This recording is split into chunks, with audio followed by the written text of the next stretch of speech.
Assalamualaikum warahmatullahi wabarakatuh. Segala puji bagi Allah yang telah memberikan nikmat dan juga kesehatannya, sehingga saya dan para pemateri dan juga tidak lupa pula Bapak dosen yang telah mengampu mata kuliah saya telah diberi kesehatan. Yang saya tidak lupa pula yang saya hormati kepada Bapak dosen pengampu mata kuliah Sejarah Perkembangan Hukum Islam atau SPHI, yaitu Bapak Ahmad Zainul Hakim. Bapak Ahmad Zainul Hakim, sarjana ekonomi dan magister pendidikan. Di sini saya selaku mahasiswa Fakultas Syariah yang mengampu mata kuliah Sejarah Perkembangan Hukum Islam akan menjelaskan tarik tasri dan periodenya.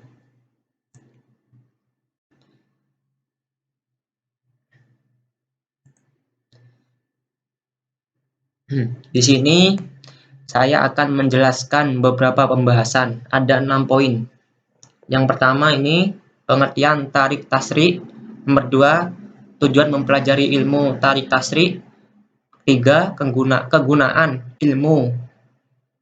mempelajari ilmu tarik tasri. Dan 4, fungsi dan signifikasi mempelajari tarik tasri. Fungsi sejarah. 6, dan terakhir ruang lingkup tarik tasri.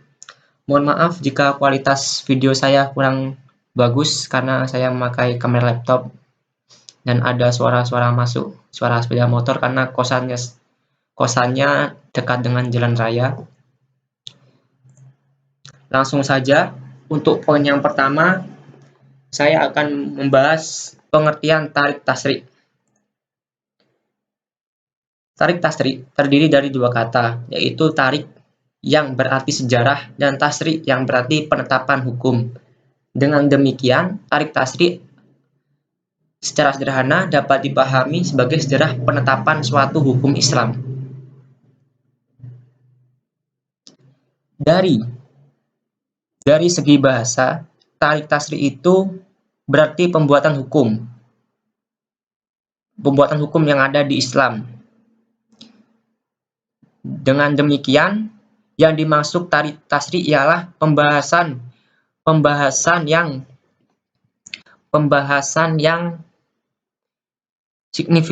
signifikasinya lebih ke suatu pembentukan hukum dalam ajaran agama Islam. Jadi itu untuk pengertian tarik tasri. Jadi sederhananya gini, suatu penetapan dalam suatu hukum Islam, gitu. Pengertian tarik tasri secara sederhananya. Untuk poin kedua, tujuan mempelajari ilmu tarik tasri. Adapun kegunaan mempelajari ilmu tarik tasri ialah yakni manusia dapat memahami bagaimana proses pembentukan hukum yang dilakukan oleh tokoh-tokoh terdahulu hingga sekarang dengan berbagai persyaratan yang diperlukannya, seperti mengenai sumber-sumber, asas-asas, prinsip-prinsip yang digunakan dalam pembentukan hukum di setiap periode yang senantiasa mengalami perkembangan. Di antaranya, jadi ada beberapa, itu adalah intinya gitu. Saya akan menyebutkan ada beberapa tujuan mempelajari ilmu tarik tasri yang saya dapatkan dari beberapa sumber yang saya telah rangkum. Di antaranya nomor 1 itu untuk mengetahui latar belakang munculnya suatu hukum atau sebab-sebab yang ditetapkan suatu hukum syariat. Dalam hal ini, penetapan hukum atau suatu masalah terjadi pada periode Rasulullah SAW adalah tidak sama atau memungkinkan adanya perbedaan dengan periode-periode setelahnya. Nomor 2, untuk mengetahui syarat-syarat serta alat-alat yang diperlukan dalam pembentukan hukum. 3, untuk mengetahui sejarah perkembangan hukum di setiap periode dari periode Rasulullah SAW sampai sekarang dalam rangka meningkatkan pengetahuan terhadap hukum Islam. 4, agar membangkitkan dan menghidupkan kembali semangat umat Islam dalam mempelajari ilmu tarik tasri. 5, agar kita mampu memahami perkembangan syariat Islam. Dari waktu ke waktu itu kita bisa memahami hukum Islam itu bagaimana perkembangannya, agar kita tidak salah dalam memahami hukum Islam tersebut. 6. Dengan mempelajari tarik tasrih, kita melakukan langkah awal dalam mengkonstruksi pemikiran sehingga kemaslahatan manusia senantiasa terpelihara. 7. Diharapkan dengan mempelajari tarik tasrih akan melahirkan sikap toleran dan dapat menawarkan pemikiran ulama klasik dan langkah ijtihadnya serta dapat mengembangkan gagasannya. Itu untuk tujuan mempelajari ilmu tarik tasrih. Untuk poin selanjutnya, poin keempat,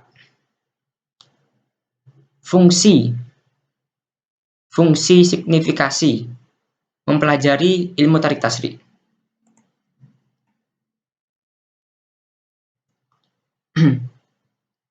Fungsi utamanya adalah bahwa dalam memahami hukum Islam harus mengetahui latar belakang munculnya suatu hukum Islam, baik didasarkan pada Al-Quran maupun tidak. Tanpa memahami ini melahirkan pemahaman hukum yang cenderung ekstrim, bahkan terkadang merasa benar sendiri.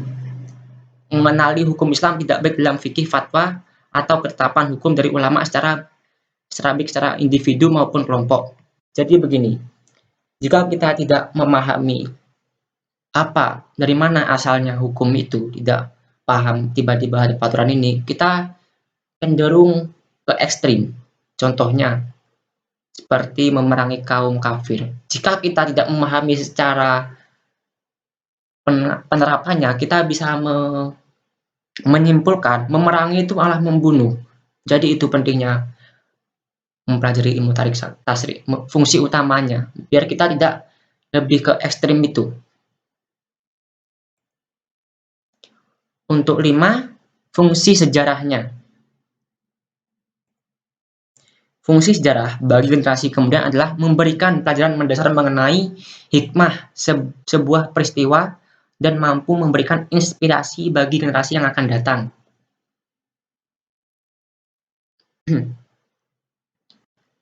Dengan demikian,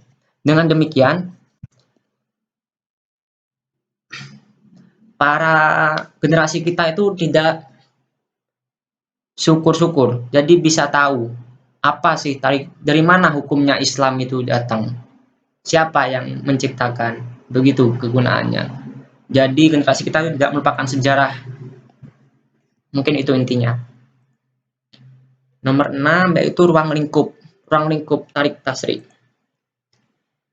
Ada beberapa ruang lingkup yang ada di apa aja yang dibahas di ruang tarik tasrih itu.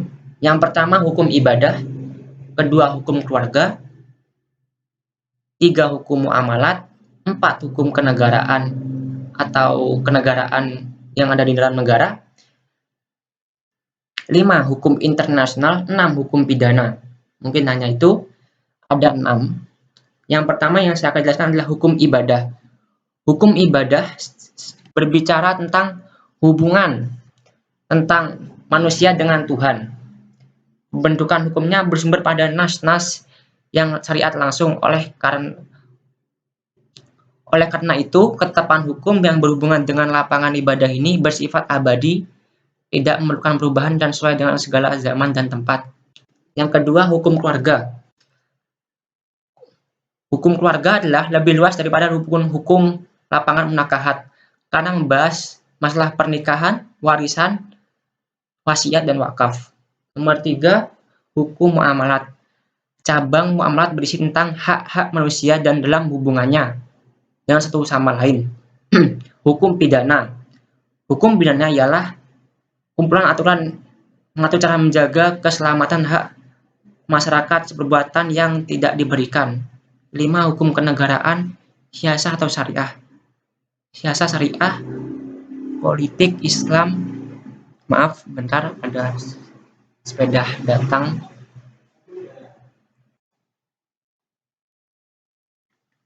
Mohon maaf, barusan ada tamu. Saya lanjutkan dari penjelasan hukum muamalat.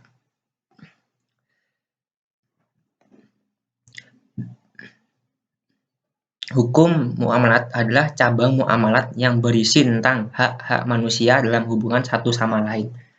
Jadi hukum muamalat itu membahas lebih ke makhluk sosial, hubungan antara manusia ke manusia gitu. Selanjutnya hukum pidana. Hukum pidana ialah kumpulan aturan hak-hak manusia dalam hubungan dengan hukum pidana ialah kumpulan aturan yang mengatur cara menjaga keselamatan hak dan kepentingan masyarakat perbuatan yang tak dibenarkan. Jadi hukum pidana itu suatu hak-hak yang melanggar hukum, seperti mencuri, membunuh, itu hukum pidana. Yang mengatur adalah hukum pidana. Yang selanjutnya hukum kenegaraan atau siasah. Siasah syariah atau politik Islam ialah politik yang mengatur pemerintahan teori yang menimbulkan suatu negara, syarat-syarat berdirinya suatu negara serta kewajibannya. Jadi hukum kenegaraan atau siasah. Siasah itu sebutan kenegaraan tapi lebih condong ke Islam. Jadi kenegaraan dalam metode Islam gitu. Selanjutnya hukum internasional. Lapangan pembahasan hukum internasional ini terdapat dua pembagian yang spesifik. Pertama, berkenan dengan hukum perdata internasional, yaitu aturan-aturan yang menerangkan hukum mana yang berlaku dari dua hukum atau lebih. Kedua adalah hukum publik internasional. Lapangan hukum ini mengatur antara negara Islam dan negara lain yang bukan dalam lapangan keperdataan. Jadi begini, hukum tarik tasrik itu tidak mengatur hukum Islam aja, yang ada dalam Islam juga. Jadi hukum internasional yang dapat diterapkan pada semua orang yang nggak harus Islam itu ada di dalam tarik tasrik.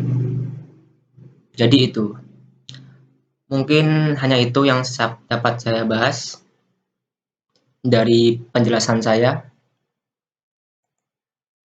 Jika ada kesalahan dari kata yang saya sampaikan, mohon maaf karena saya sama-sama belajar, sama-sama masih mencari ilmu, masih menuntut ilmu. Semoga video ini dapat manfaat karena video ini saya upload di YouTube. Jadi jika ada kesalahan yang saya tidak sadari mohon dimaafkan. Dan Bapak dosen jika ada kesalahan mohon saya dibimbing terus karena saya masih butuh bimbingan panjenengan. Mungkin hanya itu. Cukup sampai di sini dan saya akhiri. Wassalamualaikum warahmatullahi wabarakatuh. Sekian dan terima kasih.